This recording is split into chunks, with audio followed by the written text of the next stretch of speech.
issues you a laptop and they say, you can connect to our network, but you can only use this piece of hardware, but they can't authenticate the hardware. It's just a laptop. It's not doing anything special with hardware authentication. It doesn't have certificates. If you hopped on the network with your own home laptop and signed on, they could, and you had a significantly different driver, they could potentially tell and flag it or something. But of course, it could be circumvented. Just get the right chipset driver and you're good to go. But you know, it's got some defensive uses. So why is this cool? Well, I think it's cool because I don't know of any link layer protocol fingerprints that, you know, I've never seen anybody fingerprint an Ethernet device driver. I mean, it's probably possible in other less commercially available wireless protocols because they're, you know, complicated too. But you can't walk in the Best Buy and buy a $30 card that lets you inject packets into these obscure networks. You can with these. And ultimately, it's possible because of the complexity of the protocol. So one question I had when I started on this was, how far down can you go? Well, chipset would be a good start, and that's originally where we thought we might end. But it turns out that you can not only get the chipset, but distinct drivers for the same chipset, and then different versions of the same driver, which was exactly what you want if you're going to do an exploit, because you could set your return address ahead of time, and if there's any different quirks, you know about them.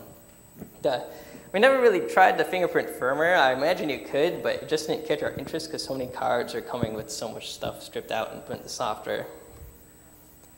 So we've got 3 specific fingerprints I'm going to talk to depending on how much time we have. The first one is RTS-CTS window honoring, and then association redirection, and finally duration analysis, which is the cool one. So RTS-CTS. RTS-CTS means request to send and clear to send for people who don't spend their days looking at 802.11 specs. So RTS-CTS packets are used to reserve the media if it's worth doing, because there's some overhead in sending them. You don't want to do this for every packet. You're like, hey, I'm going to send something. Here it is. I'm going to send, you know, it doesn't make sense unless it's a big packet to send. So here's the scenario it's trying to avoid. A sends a large frame, and B can't see it because he's off in the distance, and they can only hear the access point. So A sends a big frame. Halfway through, B transmits. There's a collision at the access point, you know, and he can't tell who said what. So then, you know, the A has to retransmit the whole packet. So in this scenario, A sends a request to send. It's basically saying, I need the air for, you know, however many microseconds. Then B, or the access point, retransmits a clear to send. Says A needs the air for, you know, 20,000 microseconds. Everyone shut up. And then B can hear that. And, you know, then B stays quiet and then sends a frame and everything's good. So the question was, how many implementations use this? Because you could sort of at least determine, okay, if some implementations use this and some don't, then you got at least a bit of information. It's this big set or this big set. But most implementations, no. Few, no. None, yeah. So that's not to say that you couldn't convince these drivers to do that. I've seen some where you go set a flag and it'll start doing it for this size, and you know, that sort of helps. But we were interested, of course, in, you know, default states of drivers because you don't want to start fingerprinting strange ones. So that didn't work. But it's just because they don't use RTS packets. It doesn't mean they're free to ignore other people's CTS packets. So the idea was, well, some of these people are hopefully going to honor these CTS packets and not transmit on other people's time, and some won't. And you know, that was the motivation for trying to fingerprint this. And it turns out, as far as I could tell, everybody just ignores the CTS packets, period. And that doesn't make for a very good fingerprint. On the other hand, as soon as somebody does, they'll stand out really well. But I mean, it's also equally likely that my code was buggy and didn't work, but I've talked to enough people that they all say, yeah, it doesn't seem like anybody honors these. And there are definitely cases I tracked down by hand where I could clearly tell it wasn't. So, and strangely enough, those were mostly beacons, I think, because they're time sensitive. But a big problem with this is you need a microsecond resolution clock attached to every packet so you can see who transmitted over what. And you can get those in Prism headers, if you know what those are, or some other proprietary headers. And it depends on, like, was this timestamp attached at, like, the interrupt when the packet got sent? Or was it attached later by the kernel? And it gets pretty difficult to have that high resolution. I got close enough, but it might be difficult to refine. So that was RTS CTS. Didn't turn out. About 2 weeks of my life, I was pretty bummed. So association redirection. This one works. It's an active technique, which makes it less cool, but and it has chipset level resolution. And when we first got that, that was pretty good. It's mind-numbingly boring to automate, and I know this because I didn't automate it, and I had to do it by hand. And it basically came down to staring at Ethereal, which a lot of like really fancy color filters labeled, so I could go red, red, blue, green, blue. Okay, that's this. Yeah, it was a pain. So before I can explain it, I've got to just explain three quick fields in 802.11. So for those of you who don't know, every 802.11 packet, or at least data packet, which we're talking about now, has 3 addresses in it. It's got the source, a destination, and a BSS ID. And the source and destination are what you would assume, but the BSS ID is the address of the access point it's going to. So you can see, I can't point, but you can see in the BSS ID field on this slide that it's the address of the access point, so no surprises.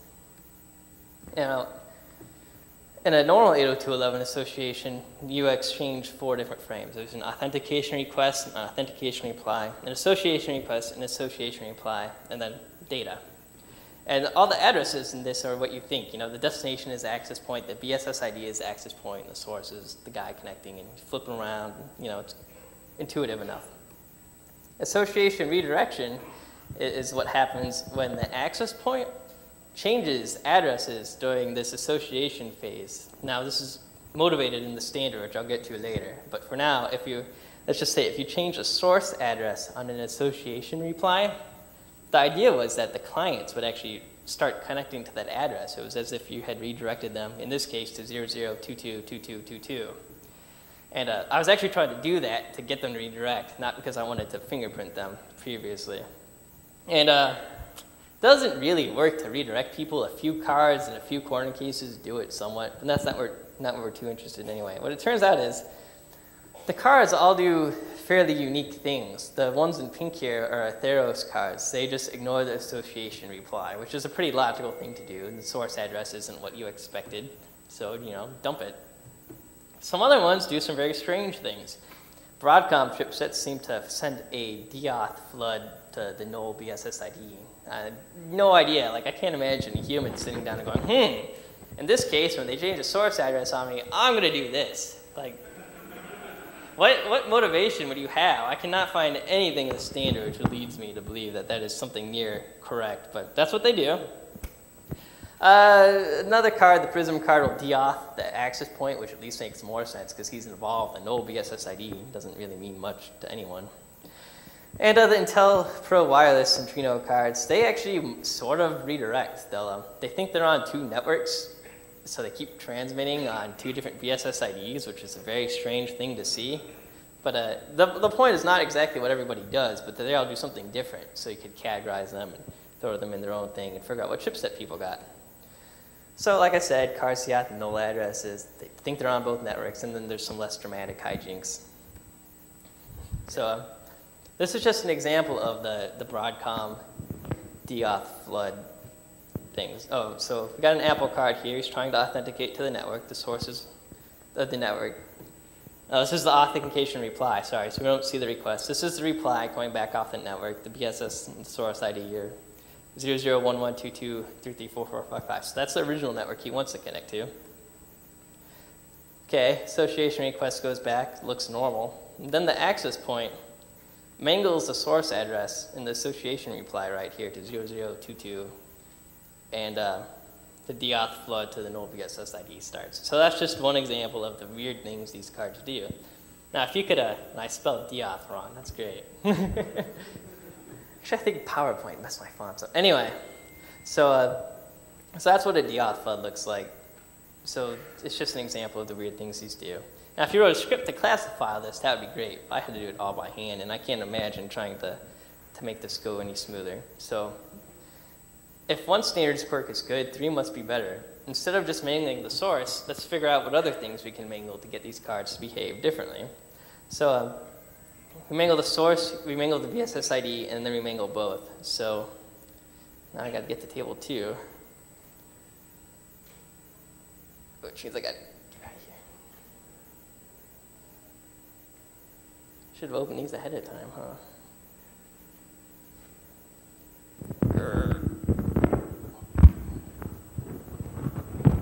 Sorry.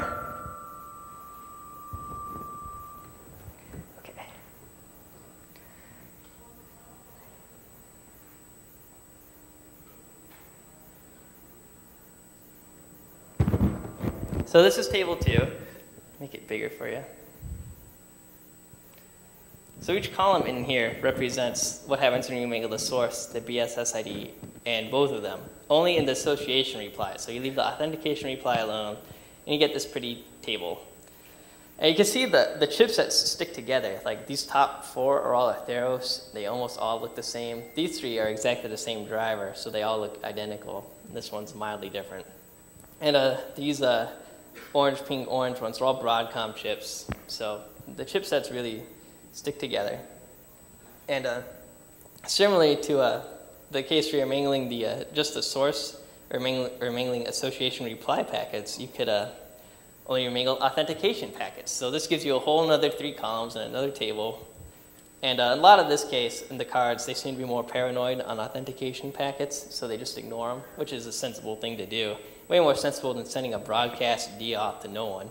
So most of these cards just ignore the packets. This guy doesn't. These blue ones sort of redirect.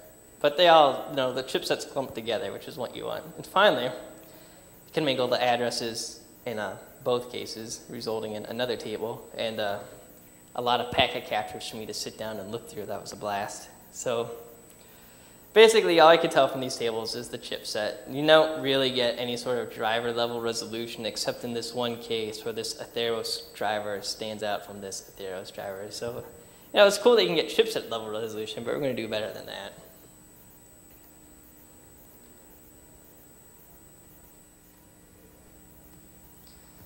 So, yeah. So, association redirection, you can remotely version chipsets, but you need to set up an access point to help you do it, and you got to get someone to connect. So that's not nearly as cool as doing it entirely passively. And the whole reason we set out doing these weird things to these frames is because if you look at the 1999 revision in page 376, you'll find the state transition diagram, which says don't do that. It says set my BSS ID equal to the address to the association packet. So. And PowerPoint is unhappy.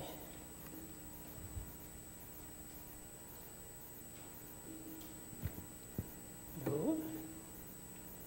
That's weird. Doesn't want to skip.